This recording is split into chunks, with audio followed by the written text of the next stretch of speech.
Hi friends, இப்போ நம்ம சரகடி காசை பார்க்க போகிற சரகடி காசையில் வந்துட்டு அதாவது நம்ம முதல் நாள் கொழு நல்லபடியாக வெற்றிகரமாக முடிஞ்சிச்சுப்பா, ரொம்ப சந்தோஷப்பான்னு சொல்லிட்டாங்க. ரெண்டாவது நாள் கொழுக்கு என்ன பண்ணிட்டாங்கன்னா, அதாவது அக்கம் பக்கத்தில் பூ கட்டுறவங்களை கூப்பிட்டுருக்காங்க. நம்ம மீனா இதை பார்த்தோன்னே நம்ம விஜயவாயு திறக்கும் மூடுமான்னு வாய்ப்பே இல்லை ராஜா, அதுக்கு வாய்ப்பே இல்லை, கண்ணா பின்னான்னு பேச ஆரம்பிச்சிட்டாங்க. இவங்கெல்லாம் யாரும் கூப்பிட்டது, என்ன சீர் செய்ய போகிறாங்க அப்படி இப்படின்னு கூப்பிட அந்த டைம் பார்த்து நம்ம ரோகிணி என்ன பண்ணியிருக்காங்கன்னா, அவங்கள்ட்ட நல்ல பேர் எடுக்கணுங்கிறதுக்காக, அத்தை உங்களுக்கு காஸ்ட்லி புடவை எடுத்துகிட்டு வந்திருக்கேன், மாமியாருக்கு மட்டும் ஐஸ்வர்யாமா, இது உங்களுக்கு கொஞ்சம் கூடவா தோணலை, நம்ம மீனா சொன்னது தாங்க கரெக்ட். அதாவது ஹஸ்பண்ட் அண்ட் ஒய்ஃப் இருக்கும்போது சேர்ந்து இருக்கும்போது அவங்க ரெண்டு பேத்துக்கு ஒன்றா எடுக்கணும், இது கூட உனக்கு தெரியாது அப்படின்னு சொல்லிட்டாங்க.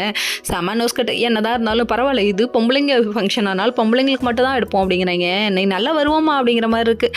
சரி, இதெல்லாம் ஒரு பக்கம் இருக்க, இன்னொரு பக்கம் என்ன சொல்கிறாங்கன்னா, அந்த அவங்க எவ்வளோ அசிங்கப்பட்டாலும் சரி பரவாயில்லன்னு சொல்லிட்டு அமைதியாக போயிட்டாங்க. ஒரு நல்லபடியாக கொழுவு முடிச்சு அவங்க அனுப்பி வச்சிட்டாங்க. அதுக்கப்புறம் போய் இவங்க ரெகுலராக பார்க்குற தாத்தா பாட்டி செருப்பு தைக்கிறவங்கள பார்த்து உங்களால் நாங்கள் நல்லா இருக்கோம்ப்பான்னு சொல்லிட்டு அவங்க ஆசீர்வாதம் பண்ண அவங்க ட்ரெஸ்ஸு அவங்க ஸ்வீட்டு இதெல்லாம் கொடுக்குறாங்க. கொடுத்த கையோட நம்ம முத்து வீட்டுக்கு கூப்பிடலாம் சொல்ல, இதுக்கப்புறம் ஒரு போர்க்களமே வெடிக்குதுங்க ரெண்டு பேத்துக்கும். கூப்பிட்டா உங்க அம்மா வாயை மூட முடியுமான்னு, ஐயோ அப்பா திருப்பதி உண்டியில் கூட கொஞ்சம் நேரத்துக்கு மூடி வைக்கலாம்ப்பா, ஆனால் உங்கள் அம்மா வாயை மூடி வைக்க முடியாதுப்பான்னு சொல்லிட்டாங்க. சொன்னதுக்கப்புறமா அவங்க ஆமாம் கரெக்டு அப்படின்னு சொல்லிட்டாங்க. நடு ரோட்டில் நின்று அடிச்சுக்காங்க, ஓரமாக போய் அடிச்சுக்கோங்கன்னு அக்கம் பக்கத்தில் உள்ளவங்க சொல்ல, அச்சோ நம்ம அடிச்சுக்கிறோமா, எப்போ மீனா நம்ம அடிச்சுக்கிட்டோம் அப்படிங்கிறாங்க, நல்லா வருவீங்க அப்படிங்கிற மாதிரி இருக்குது. இன்னொரு பக்கம் ப்ரொமோ நாளைன்ற ஒரு ஷூட்டில் போட்டு காமிச்சாங்க பாரு, ஐயோ முடியலடாப்பா சாமி அப்படிங்கிற மாதிரி இருக்குது.